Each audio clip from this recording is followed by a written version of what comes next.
Good afternoon, good evening, and good night. This is, of course, the Screen Watching Podcast. My name is Dan Barrett. Simon Foster, he's the guy I do the podcast with. He is with us this week. I'm sorry, I apologize, but sometimes contractually you're obligated to do such things. Folks, on the podcast this week, we are diving into the idea of retrospection. We are doing the top 10 lists. It is mandated. There is a thing you get when you do your podcasting license and you agree to a number of conditions. One of those conditions is at the end of the year, you need to tell people what your thoughts and opinions were in some sort of sequential manner. So we will be doing that on the podcast this week. Simon will, of course, be talking about movies. I'll be talking about TV shows. We're doing our top 5, but Simon, he's like, honorable mentions. If something's honorable, it should be in that top 5, quite frankly. So, whatever. But I'm sure he'll blow out his list to 45 movies that he may have seen.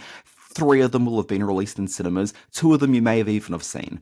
Folks, we'll be doing that. I'll do TV shows, the people's medium. So we'll be running through that. And of course, we have some new releases this week. Simon's going to take a look at A Real Pain, which is playing in picture theaters now. I'm going to take a look at Laid, which is streaming on your television sets. Again, the people's medium. Folks, this is Screen Watching.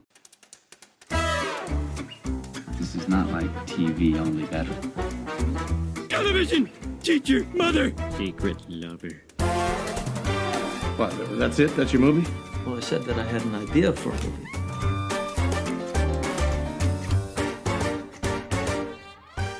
Folks, this is Screen Watching. My name's Dan, joined by Simon. We're not going to dilly-dally. We've got way too much stuff to get through, and I don't want to have to sit here and edit all of this stuff where Simon's got a little chitter-chatter. So we're just going to dive right in. Folks, this is A Real Pain.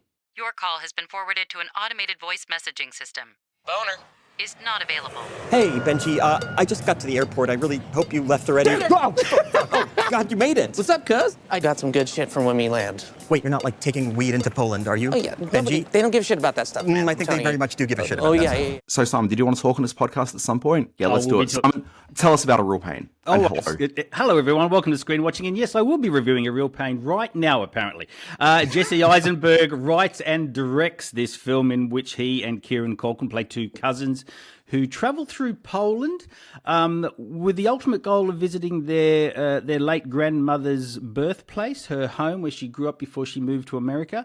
Along the way, they meet a small ensemble of people who are on a Holocaust tour, and they deal with their faith's past, the Jewish past, and how it is reflective upon the horrors of the Holocaust, and in doing so also work through the pains of their families' coexistence and the role that they play in each other's lives.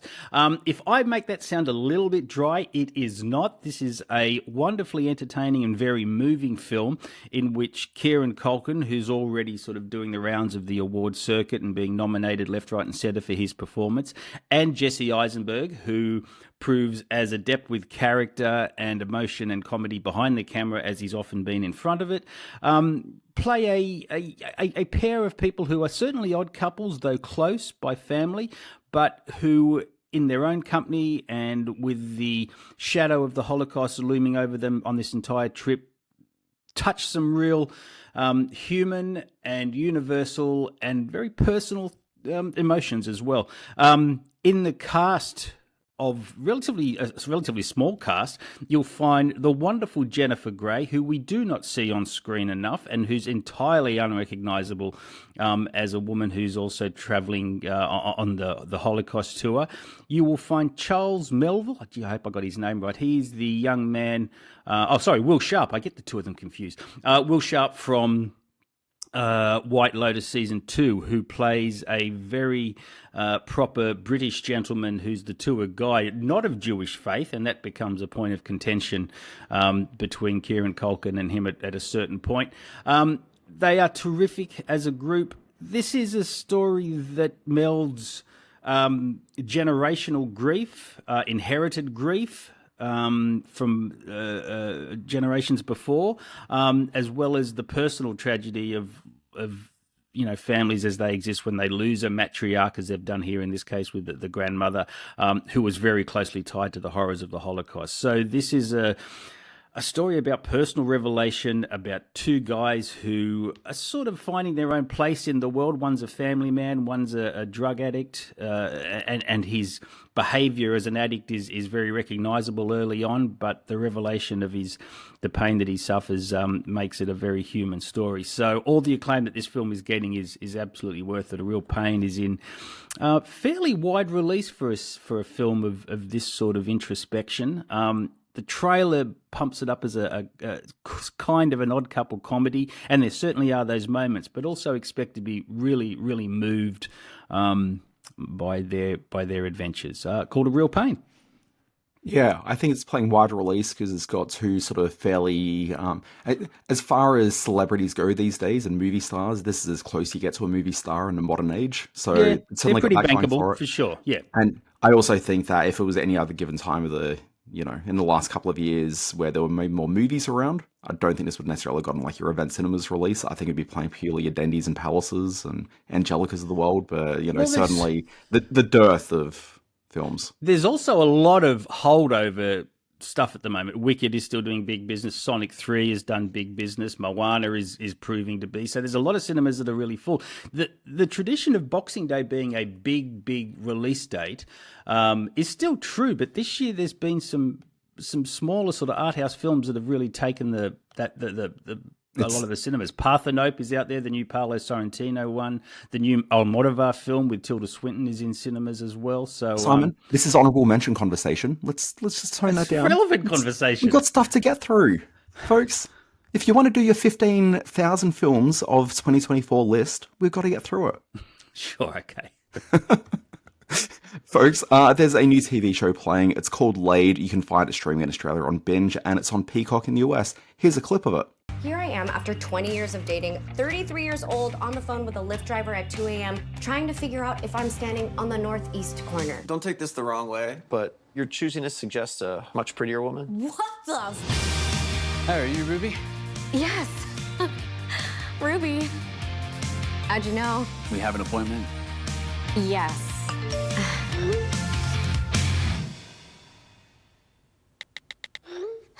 Simon, I can't remember the last time I had such revulsion while watching a TV program.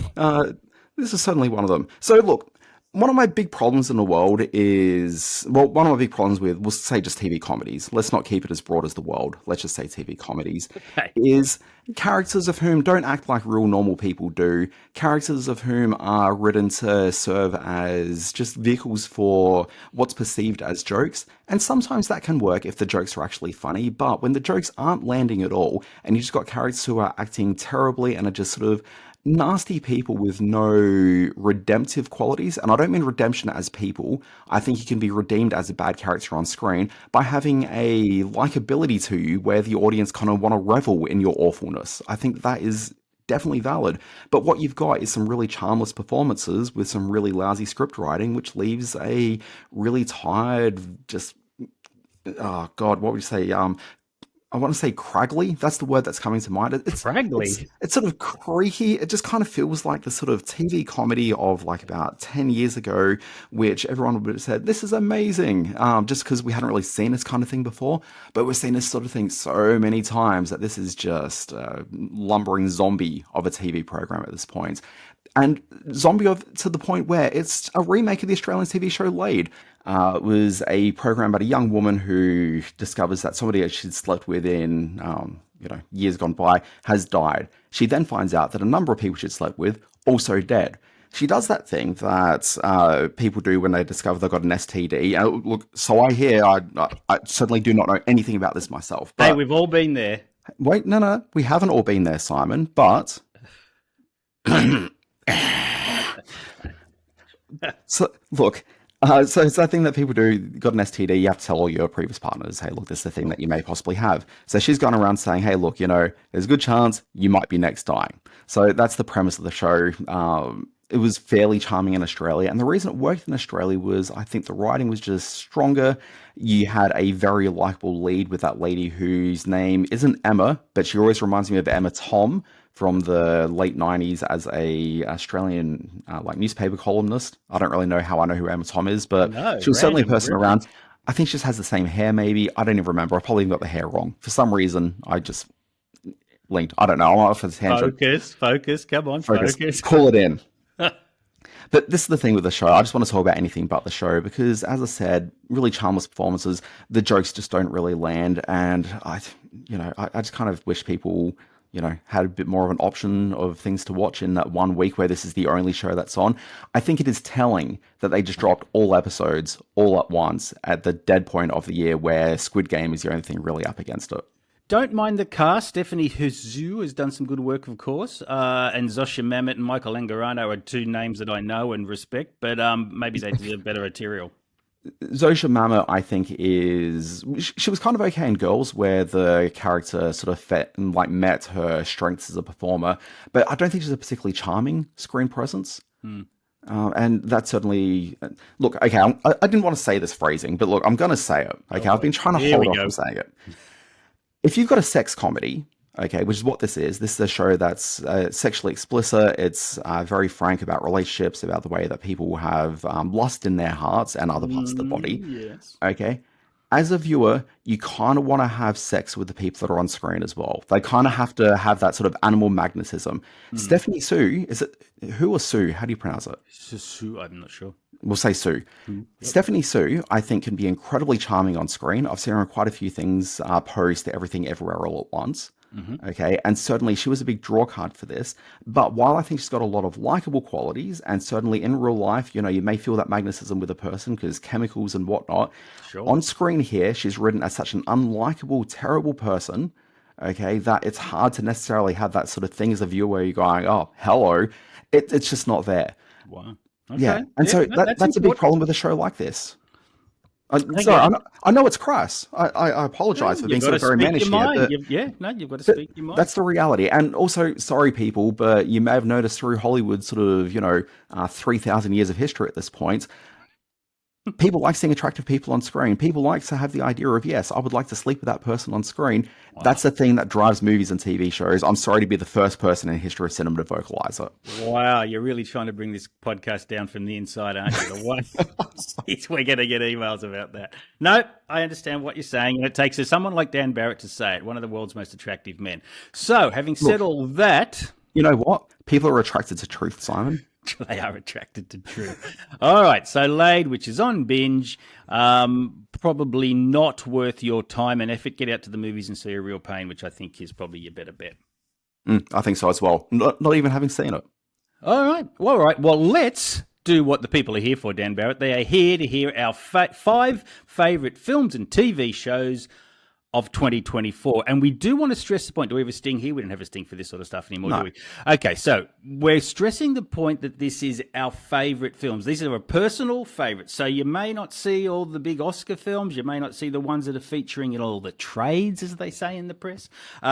These are the films that just we enjoyed the most. I think that's important to tell. Because, I mean, really, who are we to judge what's best and what isn't? We're a couple of knuckleheads who talk about things like Laid and things like that. And we can't tell people what the best of the best is. We just know what's our favourite. So. Well, I just think the idea is that truth is subjective. And so we can certainly, I think people might like to hear your opinion. I'd like to hear your opinion on what your top shows and movies were of the year. Sure. Why not? Yeah. How are we going to kick this off? Where do you want to start? Well, have you got like a list of TV shows that you want to talk about as well? Or do you just want to do movies? This is all on you. I'm just on the movies. Okay, well, I also came to the table with lists of both because I'm maybe more, I don't know, communal. Is that the word you want to use? Hey.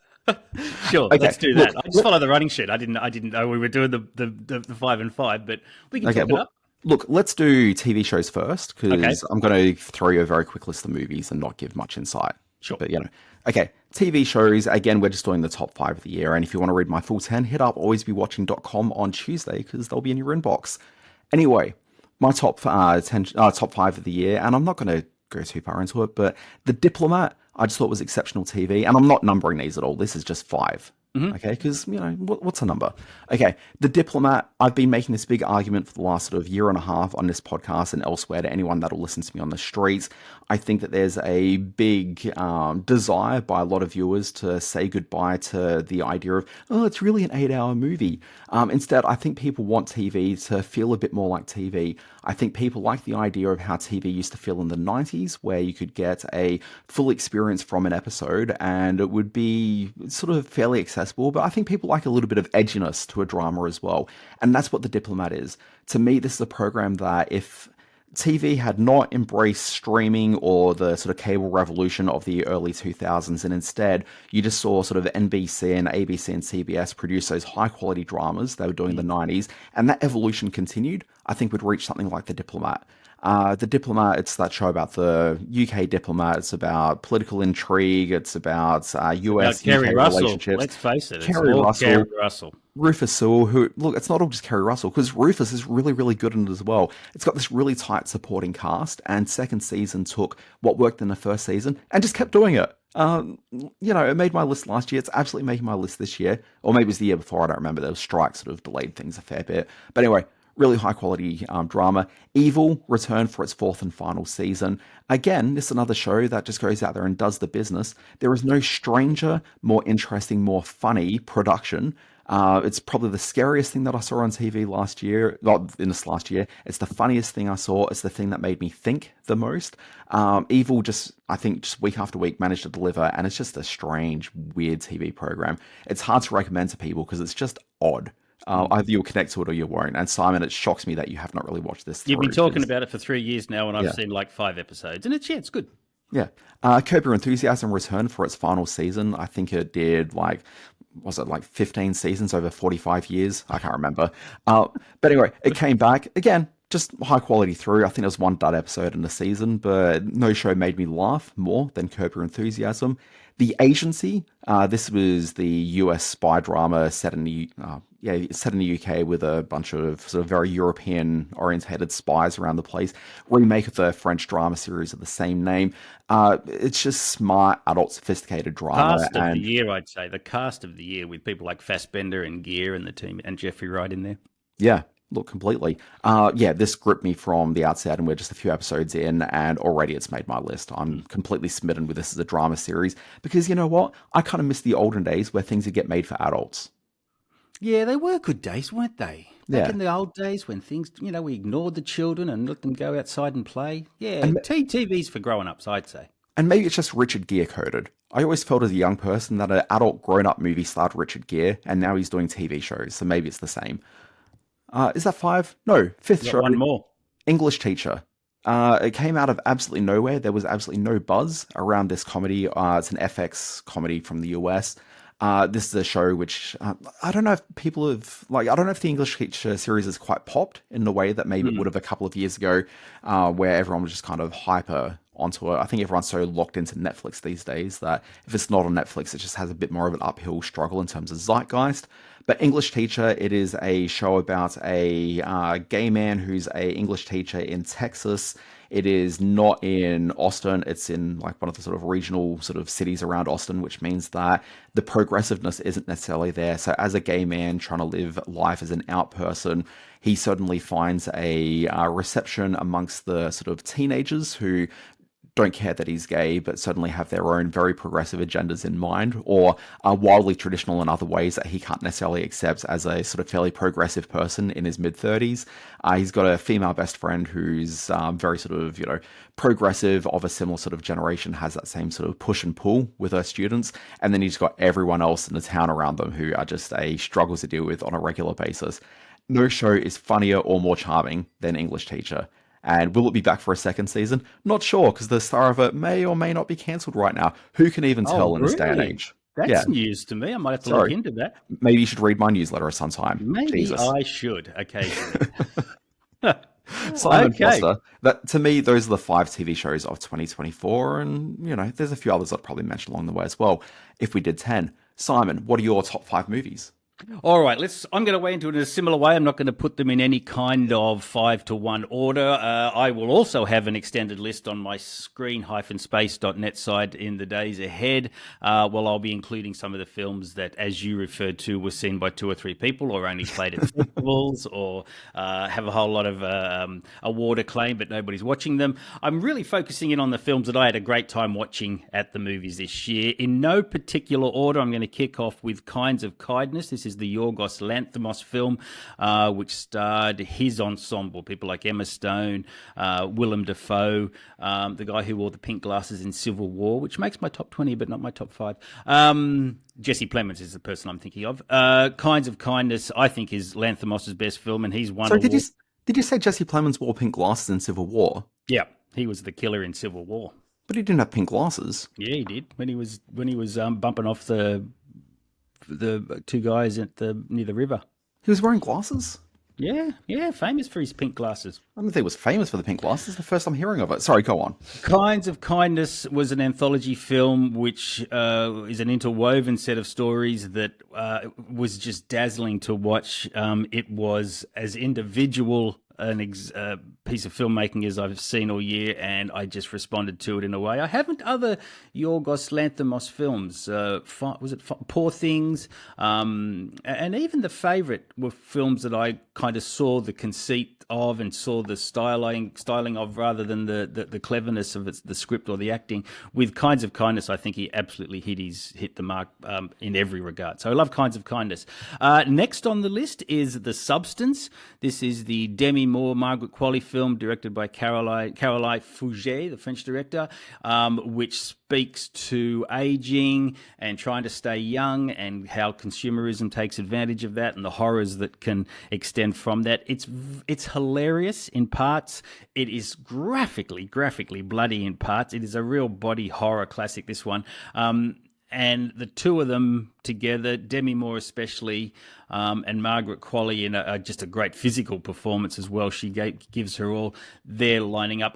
My fingers are so crossed that Demi Moore gets some kind of Oscar recognition for this. A, because it'll acknowledge how great horror films can be, and the Academy so often ignores great horror films. But B, she absolutely deserves it for what she went through for The Substance. So there's a good one.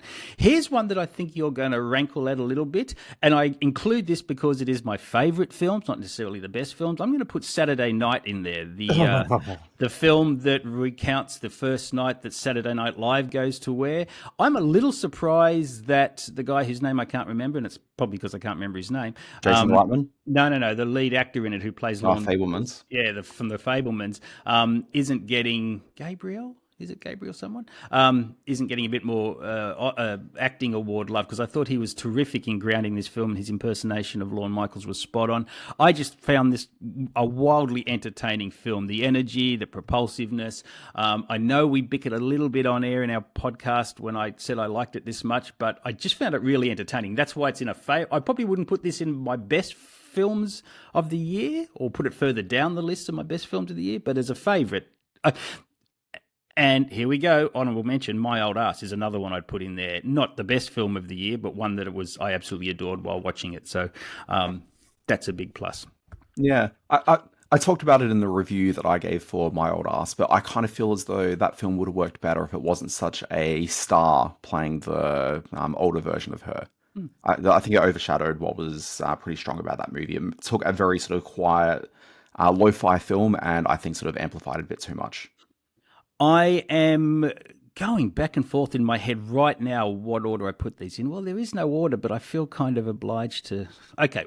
So my resist, Simon, resist. My next to last one, my second last one, is a film called Honora. It is in cinemas right now. It's a Boxing Day release. This is the one in which Mikey Madison plays a sex worker who thinks all her Christmases have come at once when a wealthy son of a Russian gangster takes a fascination and an obsession towards her, and they have a quick Las Vegas wedding, and she's suddenly surrounded by the wealth that only Russian crime can bring a young man. But unfortunately, the father's going, oh, no, that's not going to happen, and he sends thugs to break up the marriage. It is Sean Baker, the guy who did Tangerine and the guy who did the Florida Project, doing his best work. I think you'll love it because it has that 90s Pulp Fiction kind of indie film energy that just drove a whole genre for over a decade, and he recaptures it perfectly in Nora, and she's amazing in the lead. So, and I guess arguably my favourite film of the year, just because of the viewing experience, also because of the production values that go into it and what a joy it was to watch, was Wicked. I'm not going to go past Wicked. I had a blast watching Wicked. it is proving to be every bit as popular with the masses as the Broadway show was and the music was, and I'm totally on board with that. I think it's Cynthia Erivo is great in the lead. Ariana Grande shaping up for supporting actress nomination at the Oscars, and I think the film itself is going to feature very heavily. I loved Wicked. There you go. Shoot me down. But that's my 5 favourites of 2024. Yes, I would also put Challenges in there. Here come my honourable mentions. Long Legs I'd put in there. Don't you cut me off. Have you gone? Are you there? Hello. And Emilia Perez, which is coming out in the new year, Zoe Saldana film, is going to feature heavily. But that's also in my mix. Read it on Screen Space. Go over there and have a look at the rest of them. Yeah, look, a couple of things that I want to note. First of all, Jesse Plemons' glasses in Civil War were in fact red and not pink. That's really important. Thank you for doing your research, at least on that. I just thought I would have noticed pink glasses, but red glasses, right. I can imagine ignoring red glasses on screen. Sure. Just giving, because people care, 5 titles that I'd probably drop into my top 5 of the year. And the key word that I think into this thing is what you said earlier, which is Boxing Day release. This is the struggle that we have here in Australia with the idea of the top 10s for the end of the year, because so many films that deserve to be in a top 10 list often get delayed into January. Okay, for real people. There may be screenings for critics, so it might make into a critics top 10 list, but like for your average normal person, often the films that critics are talking about right at the end that have been screened for them, right before the, publicists leave for the year, don't get dropped into cinemas till mid-January. Hence, when I think about my top 5 list, my top 5 for the year include Anatomy of a Fall, which got released on the 20th of January in Australia, Zone of Interest, which I think came out the week after Anatomy of a Fall, and then also on my list, I had Civil War, Kingdom of the Planet of the Apes, and Conclave. Conclave, which had a couple of screenings around the place, so there's been a few weekends at screen, but doesn't actually enter mainstream release until early next year. But if you're a member of the public, you could have seen this film by now, maybe. But yeah, Conclave's a weird one. It probably shouldn't be on a list in Australia for end of the year at this point, but it is. Further into my list, just dropping a few things in there. American Fiction, which was a film that, again, delayed heavily into Australia, but got released here mid-year via a Prime Video release. Also, Simon, I'm very disappointed I didn't hear Megalopolis on your list. Oh, it's on the extended list. If you look at Screen-Space in a couple of days, it'll certainly be is there. Is it on the honourable mentions list? It is on the Your Honour. It is a film, technically. Yes, it is on that list. It is a film that I have thought of over and over again since we discussed it on the podcast. And I don't know if I'll ever watch it again. In fact, I'm almost certain I'll never watch it again. But I'll probably do a little bit more analysis on it as years go by. I have no intention to ever watch that movie again, but it's absolutely one of the best movies I've seen this year. Great. And also the worst I've seen this year.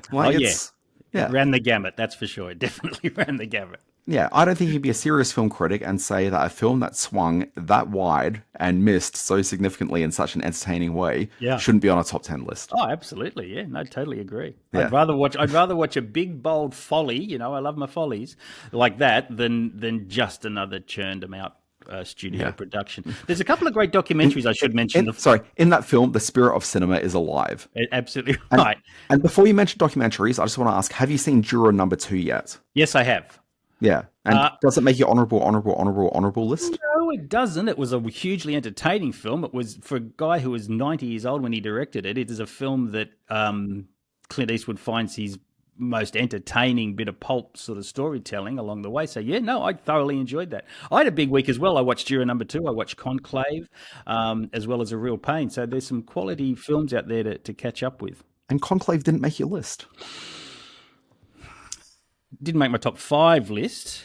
That's the only list I care about. But I'm also focusing in on the point you made about films being released this year. That's why Emilia Perez didn't make the cut this year. Didn't make my. But Conclave has been released. Like, it has played a number of times in Australian cinemas where your average Joe public member can go and see it. We're talking about festival and preview screenings. It hasn't had a full release yet. Not a full release. Yeah, I mean, I'd include Emilia Perez because I saw that 3 months ago at the Canberra Film Festival. So yeah, I mean, I don't think film festivals count, but I think that like a preview release where, because you can go up to like any sort of cinema and go, I'd just like to see Conclave, and it's just playing as a movie. You don't know any better.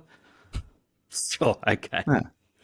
I would mention No Other Land, the story that the documentary that covers Israel's occupation of Palestine, a film made by two young filmmakers who have been recording on their camcorders for the last 6 or 7 years, and were there when the latest wave of Israeli occupation took over.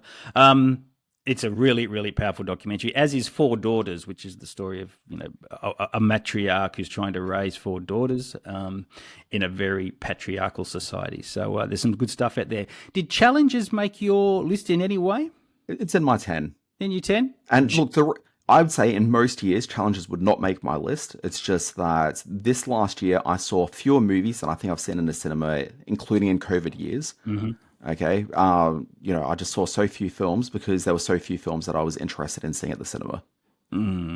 That doesn't reflect well on you, but I guess your point you make, there was a lot of really good stuff out there. And there was a lot of really good stuff on the streaming ones as well. I had in my list Woman of Hour, the Anna Kendrick directed thriller as well, which I thought was a great bit of filmmaking. Yeah. Look, I'm going to challenge that idea if it doesn't reflect well on me. There were fewer movies released this year than you usually see in cinemas. Generally, the strikes impacted cinema releases. Yeah, maybe. It's been a terrible year for TV and movies. For the first 6 months of this year, there was just next to nothing. I'm looking up and down my list of 25. What are you talking about? You've talked to me regularly throughout this year saying, "Oh, there's just nothing out this week. There's nothing out this week." That's the reality. You might be able to find 10 films that really resonate with you, but there were fewer films and TV shows this year than we've seen for years, purely because of the strikes. Which doesn't mean there wasn't a whole lot of films worth watching or that were good films that deserved but attention. I'm saying there were less films this year that I was interested in seeing because there were less movies. That's just how it works. Sure. It's a volume thing. Volume thing, yes. Okay, fine, sure. Did we include June Part 2 in any of this? Because that was a 2024 release. Yeah. Okay. Oh, look, I didn't include it on the list, but I acknowledge that it came out in this last 12 months. Great. All right, let's wrap this up. This was going to be a quick podcast, wasn't it? It is. We've done it in less time than we usually do a podcast, Simon. All right, so that's this week's Screen Watching. Happy New Year, everyone. I hope everyone had a great Christmas. We'll be back with the regular format in a week or so. And let's not forget that I'm actually going to say next week I would like to ditch the regular format because I'm looking at the shows released this week and next, and there is nothing. I would like to do a 2025 preview. What are we excited about on the screen in the year ahead? Wow. I don't know what you've got in terms of movies for the next 7 days, Simon, but I'm happy to do this as a breaking format. Let's do that. That sounds like a good idea. Oh, on-air production meeting. I like it. This is good. All right, so next week we'll be doing a 2025 preview. Don't forget that our hugely popular, increasingly popular Best Movie Year 1987 podcast is also happening. Go to the YouTube channel or Spotify to watch the video. Woke up at maybe 1:30 this morning with my headphones in, and there we were talking about Lethal Weapon, and I stayed awake and listened to it. It's a terrific piece of podcasting. Congratulations. You did a great job editing all that together, and it sounds great. I'm very proud of it. And the views are climbing on our YouTube channel for the Best Movie Year 1987. Next up, as we record this, will be the John Hughes production, Some Kind of Wonderful, with arguably his sexiest cast: Eric Stoltz, Leah Thompson, Mary Stuart Masterson. It was a Simon, you're creating lists again. Yeah, I'm doing a list. I know, I am doing a list. All right, where can they see what you do in your spare time? Alwaysbewatching.com. It's a newsletter, hits your inbox multiple times a week. Simon, what do you do? Screen-space.net. I'll have the rest of my best movies of 2024 list up there because people love a list. And who knows what else. Folks, thank you very much for listening and or watching. We'll see you next week.